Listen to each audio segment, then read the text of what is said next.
organization has been tracking the recent outbreak of rabies that began in Taiwan and has now been reported in over 12 countries, responding to allegations he hasn't done enough to I think the opening sequence where the zombies first strike is so scary to us because we're reading in the news about emerging diseases. For example, there are viruses emerging from Saudi Arabia or from China where we've never really seen these particular viruses before, and we don't really understand how they work. And people are getting sick and people are dying, and you don't know what you should be doing because these viruses can spread as quickly as the zombies spread. I mean, if someone is sick and gets on a plane, they can be in another country, on another continent in a matter of hours. That's how real viruses spread around the world. And so these zombies are spreading kind of like viruses do, and it's very scary.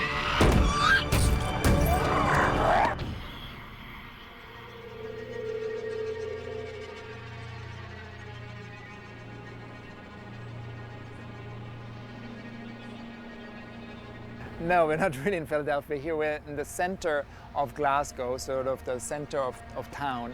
And Glasgow was generous enough to basically close down the whole part of their center. And we have like several streets here blocked for ourselves to do the opening of the movie. And it's been really exciting to be here because they've been very cooperative. And it really gave us the scale we were looking for.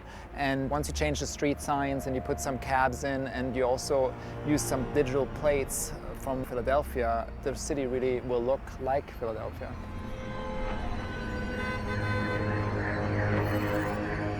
Glasgow was kind of an unbelievable discovery as Philadelphia and largely unfilmed in, so they received us very generously and kind of let us take them over for 2 weeks. Rolling. We first talked about shooting the sequence in 6 days, and I think then people sat around the table and realized, hang on, this is much more complex, we needed more days. So I approached the council and asked for an 18-day closure of this area, which is enormous. I mean, it's never been done in England before. A city centre shut down for 18 days. So on background, you start running, slightly further up, there's going to be a camera there looking at you. Simon Crane has been in charge of the second unit direction, and he's got a terrific team around him as well. I think this is actually better. Mark had a real big passion, for the whole project, and it was really what he wanted to bring was scale. We wanted to do as much practically as possible, but to give a huge scale to the film, and which we're doing.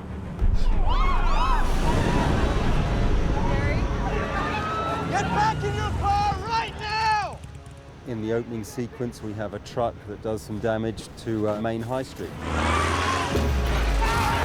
We've done a lot of stunts where we had a big, like a snow plow mounted on the front of the garbage truck. So as the truck's driving through, you get cars literally flipping around all over the place.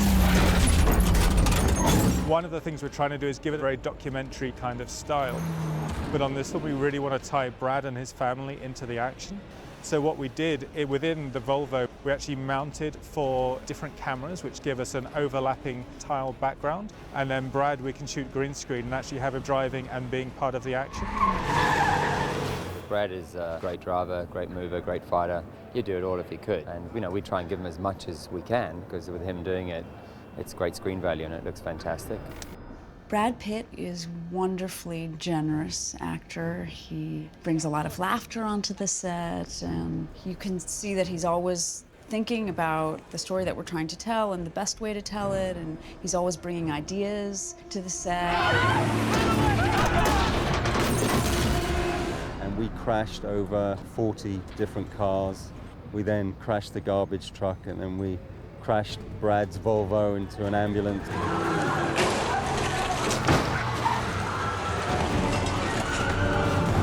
We've had 150 cars, of which we have crashed, I think, about 80% of them. I think half of the cars have come from America in containers, shipped in, and then they're, of course, not legally allowed to drive on the road. So they all had to be on transporters, getting them into the square, into our enclosure zone.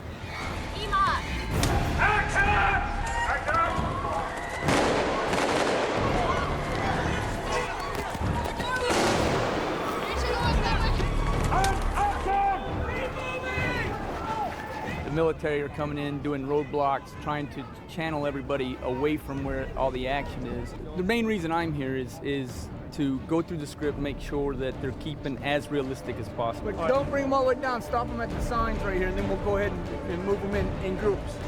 I'm helping them with the progression of the breakdown in the military to tell the story. Why don't you take charge of the situation and yell some stuff to him? He yells something. I trained Mr. Pitt on a film called Spy Games years ago. He's very particular about everything. If I have a National Guardsman here, he wants to know exactly why it's there, what are they doing, why are they doing that, what's the weapon doing, why does he have that weapon. He's very particular about every small detail. The National Guard have been called out. I think you'll see some of them behind us. We've got M16s, we've got M4s, we've got SWAT teams here with shotguns, we've got MP5s, we've got the police with Glock pistols, and slowly we'll start to see the guns coming into use. But we've been firing a lot of weapons this morning to get the crowd motivated. In terms of crowds, some days when we're in smaller streets, in the beginning of the sequence, we were getting away with 200 crowd to make the streets look full. And now that we're moving into the square for the mayhem, we're bumping up to 700. Speed camera. Action!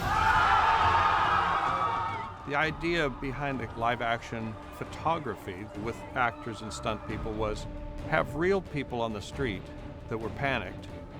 Most of the shots have real actors acting like they've been bitten, being taken over, becoming a zombie. Then we intermingled with that certain shots where it was a CG character or a CG herd running across, because now this entire city is being engulfed, starting with a bite and a bite and a bite. Suddenly, you don't know who do you trust. You better just move, because it's nothing but this driving wave of zombies that's coming at you, and it's a mix of computer graphics animation, animated characters, as well as great performance. Come on, let's go! I think our biggest production challenge was getting the right level of chaos, and yet chaos that can be understood, and having that be with the family and with them enough that you're emotional and connected to them emotionally. And yet also understanding the insane things that are going on around them.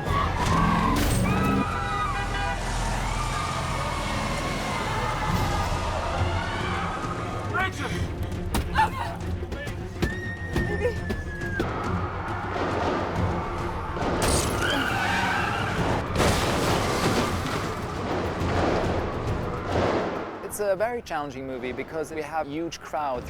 Cut. There are very few scenes where we have two people sitting around a table. It's mostly like hundreds and hundreds of extras every scene and big setups that it's a challenge, but everything we're getting so far is really, really special. Roll video.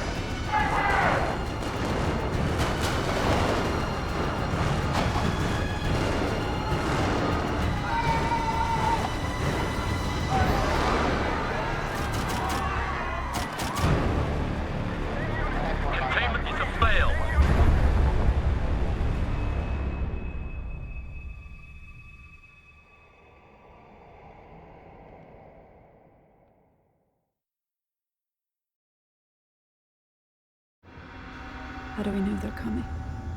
They're coming. In this particular action sequence, there was a building rooftop created, surrounded by green screen, and when you extract the green, you can replace anything you want. And the nice thing is you can do what would be incredibly dangerous shots otherwise. You can do safe shots with the actors and with the stunt people with this sort of a setup.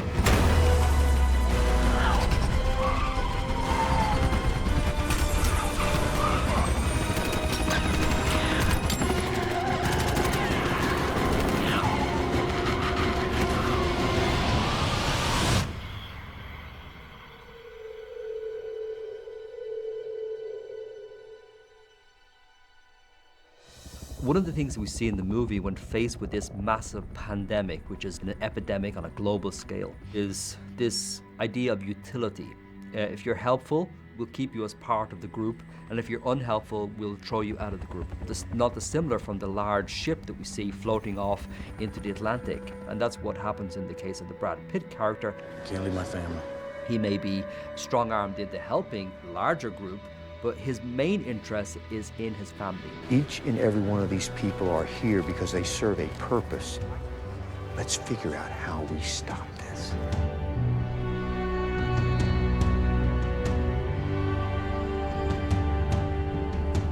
So we're here in the Argus, which is basically a British Navy ship, and is standing in for, in the film it's supposed to be an American Navy ship. And it's basically this landing deck we're here on is sort of the landing platform where Jerry and his family all landing down with a chopper after they just escaped the zombies. And they're landing here and sort of like they're in a safe spot. It's sort of like one of the last safe places in the world. It's really great to work on a real aircraft carrier instead of like you're doing it all on stage, because you still get the real feeling. And I feel like always on a real location, it just gives you like a palette that it's much wider, which is really great what we want for this film, because it is World War Z, so the scale is really important.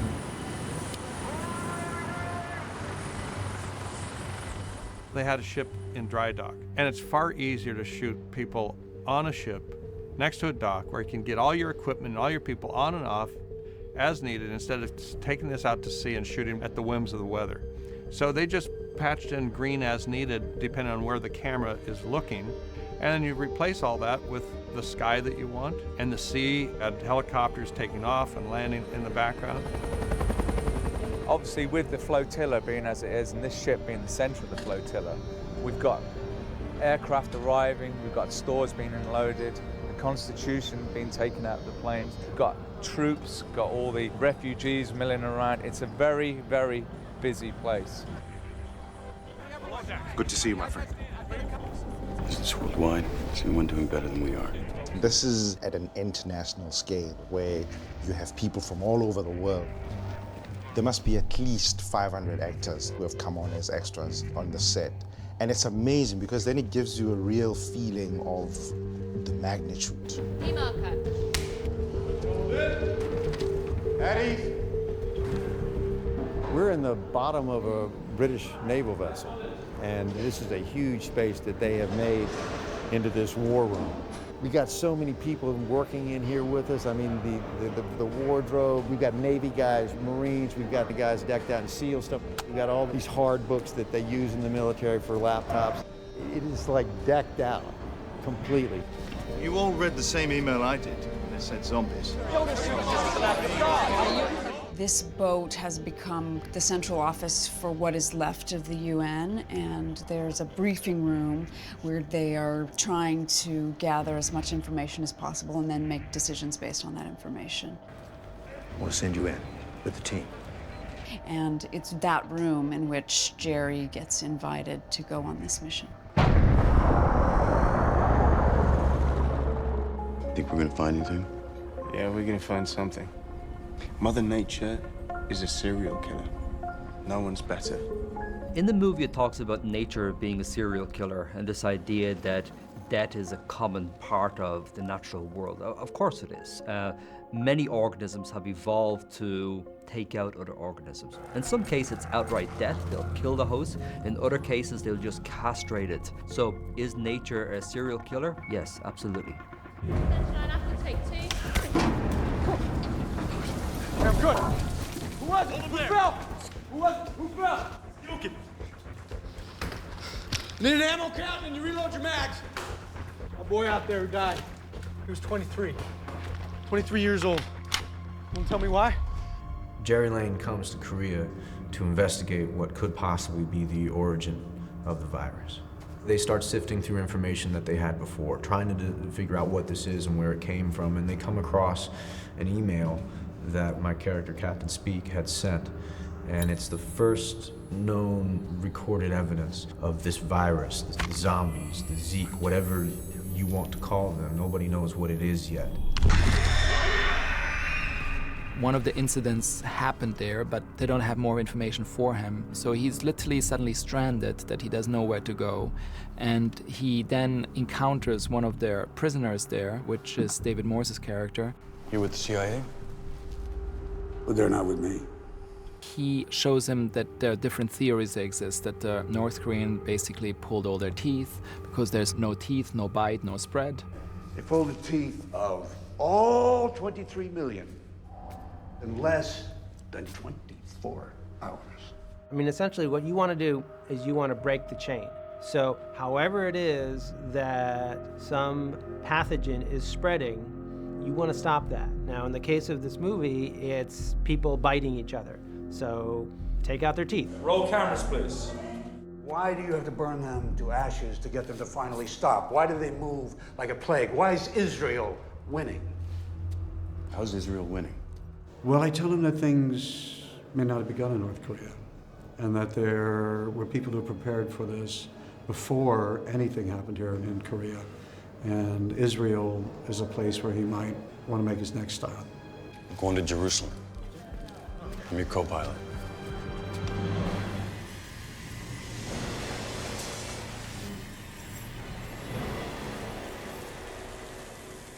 It was important to me that all the attacks feel different and different experiences and should have a different impact. And this one in Korea, the idea was that they have to get in a silent way back to their plane, because we established very early that they're drawn by sound. So we chose bicycles, which in one hand you can say, oh, this is ridiculous, but I thought the best way to get back to the plane in the fastest fashion instead of walking. Just pedal your ass off. And I thought this entire scene should be backlit at night in the rain, that you only see like silhouettes, and almost that the zombies and the human are both silhouettes, that they almost become one. I'm gonna clear a path through Z! You paddle like hell! My character, Captain Speak, can see the ridiculousness in all of this, but he's someone who's just trying to do his job, and it's important to him to get that man on that airplane. If he can do anything, he can do that.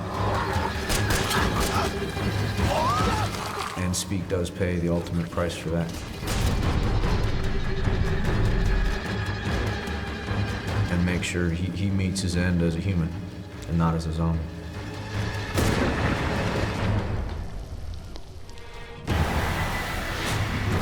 Make it stick.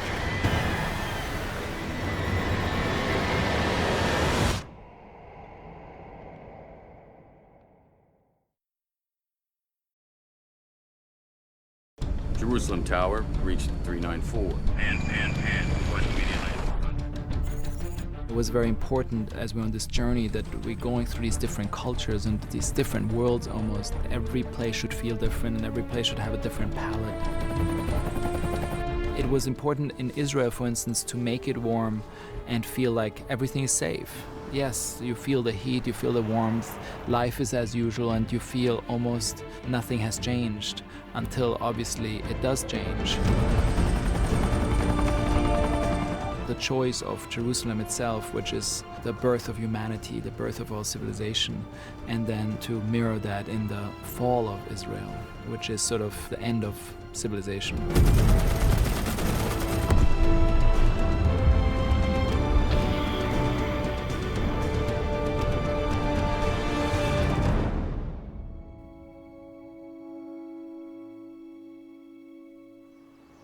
We're shooting in Malta for Jerusalem. Malta has very similar architecture and really is very practical to shoot at. And that's why we chose Malta as a location for Jerusalem. We started shooting this particular sequence first in the movie. We shot for 3 weeks in Malta. Every day was 1,400 extras, helicopters, cameras, and it was like a constant battling with the elements because there were so many people and creating the frenziness. And the Maltese extras were fantastic, and the costumes had to be made, and all of that was really great. 2 people are working on a hijab. Amazing. This is a Hollywood production. We make many costumes, we source many costumes. The movie was prepped in London, so we have, London has a very big Islamic community, so that was really easy. What we have to source is a lot of the Israeli costumes, which we have to make and source out of Israel straight. The zombie plague keeps spreading, and we do what we can. These are the Jerusalem Salvation Gates. 2 of 10 portals to the security perimeter into fortified Israel. But Basland is the ingathering place, really. It's just behind the wall, which is supposed to protect the country from the zombies who are amassing by the tens of thousands outside. And in this wall there are salvation gates through which the refugees who are in zombie territory and who have not yet been attacked and bitten by zombies and therefore turned into zombies, they are allowed in. You're letting people in. Every human being we save is one less zombie to fight. The Israelis have decided that there's a common enemy, and they join together in this fight against the zombies. And as you will see, there are Israeli soldiers fighting side by side with Palestinian soldiers. And when you're on the set and you see it, and of course when you see it in film, that's an amazing and very, sometimes a very moving thing to see. Jürgen Warmbraum, high-ranking official in the Mossad. Ludi Boken is actually who plays Warmbraum, and he's not an actor. He's an acquaintance of mine, a friend of mine. And we were in Israel and we were looking for an actor and we couldn't find someone. And coincidentally, I met him in London to discuss something, and he's Israeli. And I was sitting there and looking at him and I said, "Have you ever acted before?" He said, "No, I'm not an actor." I'm a film director and a film producer, and also because he knew that in the past I had been a war reporter and I've been a lot in the Middle East, not only in Israel where I've lived for a long time, but also in other places, and I've been around people who are like the character that I'm supposed to portray. And so he went in and he read for the role, and I looked at the tape, and the casting director actually told me, said, "You know, your friend is really good." So I looked at the role and I sent it to Brad and I sent it to the studio, and together I said, "We love this guy, he's so good," and he got the role. And you were that 10th man. Precisely. Even before I went for the reading, I understood that it's a big movie, it's an action movie, but it also has a very strong message about solidarity and in the way people all unite in a big fight against evil. And I felt that it was something also important to do, and it was something in line with things that I would like to participate in. So here I am. It was interesting, once he started shooting, suddenly there's this man who has been in a lot of very life and death situations, and suddenly was with Brad Pitt and was slightly nervous and shaking. And I said, "Look, you did so well in the reading, let's just take a deep breath." And then he just found his way and just hold his own and just played his character, which was amazing. I need answers. I don't have answers. All you can do is find a way to hide. They're coming over the top! Action!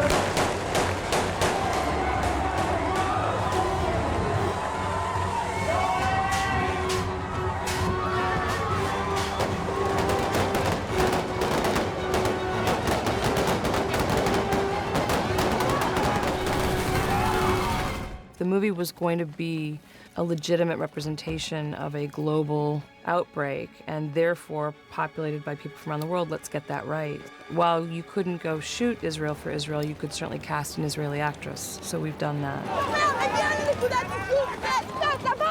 I play Sagan, which literally means in Hebrew lieutenant, so she's called lieutenant.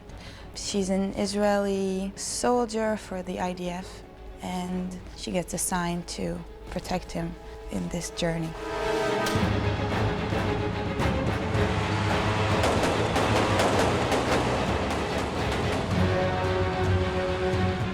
What I always thought every time I was in Israel is if you see a lot of the kids there in the army, they're very young. And I wanted to choose someone who had a very innocent face, and it's a female, and she has her hair's cut, she almost looks like a young boy, and has this very innocent face, but still is a woman.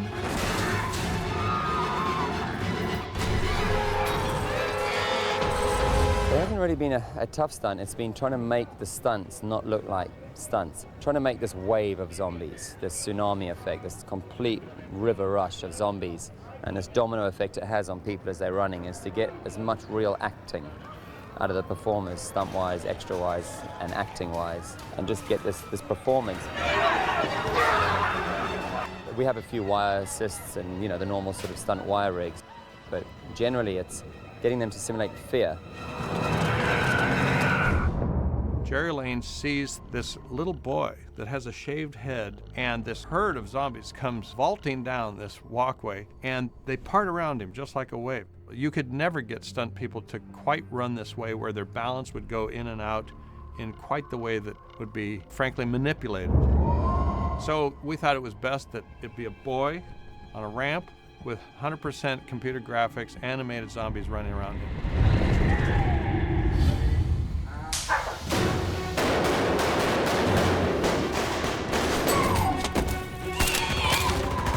The zombies are horrifyingly well made. It's like your worst fears and nightmares giving shape and form.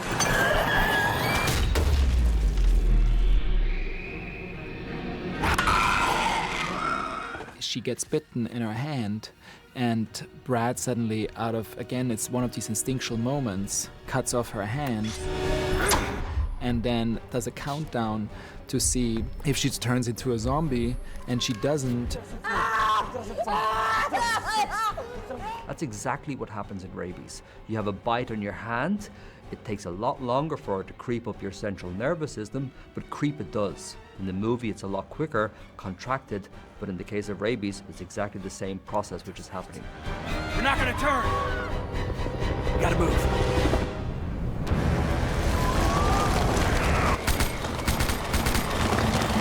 I'd like to see the mass that we're talking about, because when we're filming it, it's like hundreds of zombies, but with CGI and with everything built together, it's gonna be thousands of them.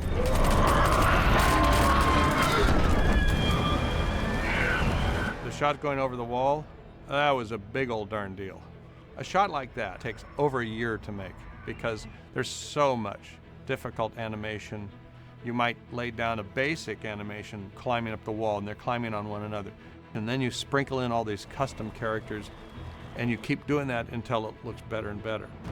And we had one live action shot of zombies hitting the wall and trying to climb up on top of one another. And we did clever camera tricks like lean the wall over, in actual fact, roll the camera over so actually the actors could climb up further than they normally do. Then on top of that, we put in a few CG zombies also climbing up on the real people. So it's a mix and match deal again to try and enhance this zombie behavior.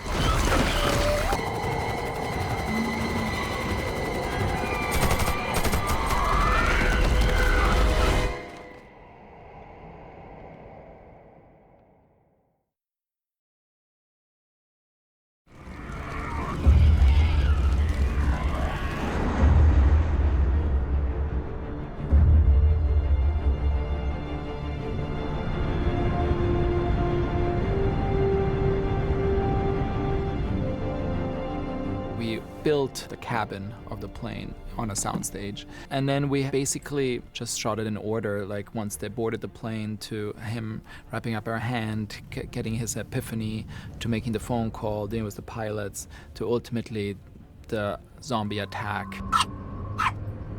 And you know, the audience knows once the dog starts barking, you know at this point of the movie what's going to happen, but the suspense is still there, how it's going to happen. It's all about the journey in that moment, the journey of suspense. Mark was very concerned, and is the audience going to understand that there's nothing else that these people could do other than throw a grenade to try and save themselves. And ultimately the side of the cabin was just rigged for an explosion for the grenade that can be exploding. That was all shot in camera.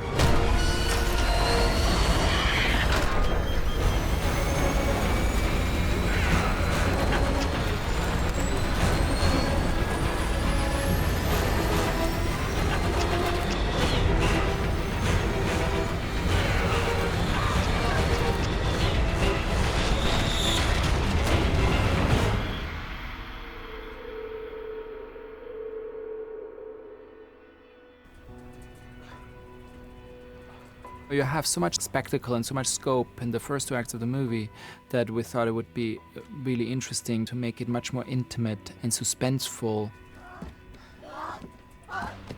We now know what the zombies are capable of, and now you can't get any bigger and make even a bigger spectacle, so now you bring it all back to the suspenseful moment between the Z and your hero.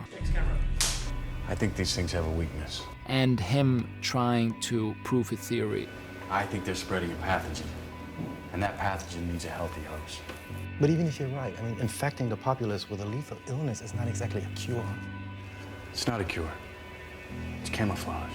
Jerry pitches us this idea based on what he's witnessed around the world. The idea that these zombies, like all predatory animals, will avoid people who are diseased.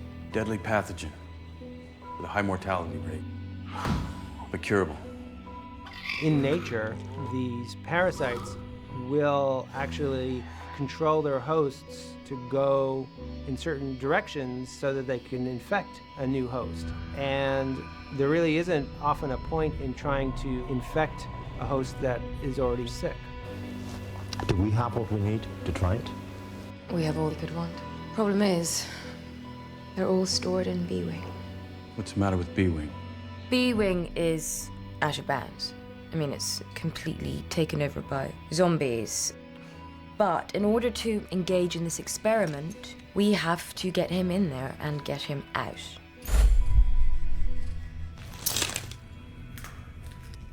Again, you're playing that building very much on suspense. And you constantly want to create suspense around every corner. Action!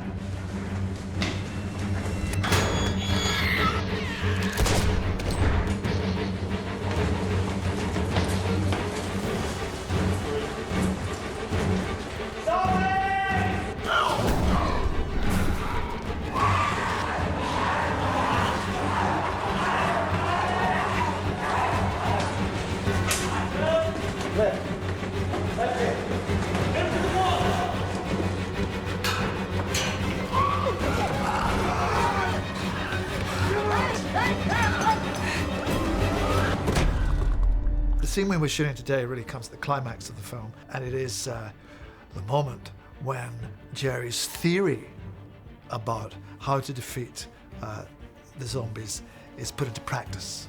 And the guinea pig that he uses to try this out on is himself. He's going to inject himself.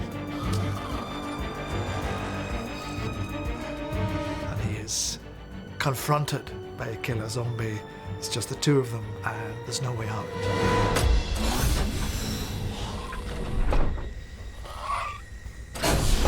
I casted him specifically, and his name is Michael. He's a theater actor, but he did a lot of pantomime, a lot of movement, and he's just has incredible expression with his face. And I thought that you felt there was a human being once in there, and now it's all gone.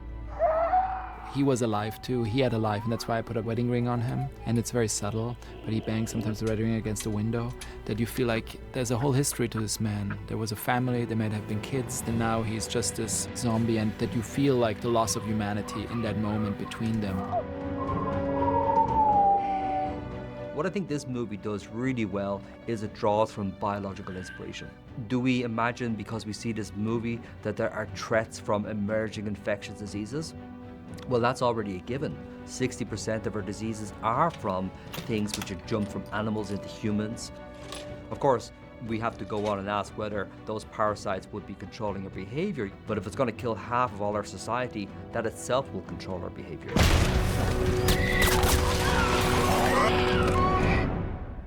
Zombies are often associated with dystopia and, you know, a dark vision of the future. And this film is scary, it's thrilling, it's realistic, but at the end of the day, there's something very optimistic about the ingenuity of human beings.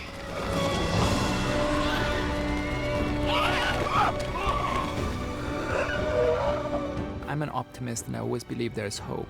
And that's what I feel Jerry Lane's character is. He's someone who has seen so many places that have been in crises, but ultimately came out of it, and he's still hopeful and positive. How can I solve this? How can I change it? How can we, as human beings, come together and survive? The war isn't over. The plague isn't done yet. We're still battling disease. But now we have found a camouflage. Now there's a way to beat them. Now we can all work together and end this war. Approaching target, mission to engage. All clear. Line them up, line them up. It's not just a horror movie. It touches on many layers of thematic stories. I think, you know, it deals with the human story. It deals with political issues. So, you know, you will have that cross factor in terms of your audiences who will want to come and watch it because they see it from very different perspectives. Action. I think the most enjoyable part about filming this movie has been that it's such an environment of collaboration. We show up and we have a scene to do and we all pitch in to figure out the best way of telling that story. And that's an actor's dream, is to feel like we're all making something together. I think the biggest challenge of this movie was to stay true to the original ambition of making a great, entertaining, enormous, satisfying, original film. It's meant to show how the entire world is affected. So by definition, you have to go to a lot of places and show a lot of people. World War Z is definitely the biggest movie I've ever done. The scale is enormous. It's a worldwide, global journey we're on. And if you make a movie on that scale, you just need to be surrounded with the best people you can who understand the vision you have for the movie and also be able to support that, because ultimately you can't do it alone. Ready, and action. And most of them have done big movies, so they were all really incredible support, and I'm really thankful to all of them.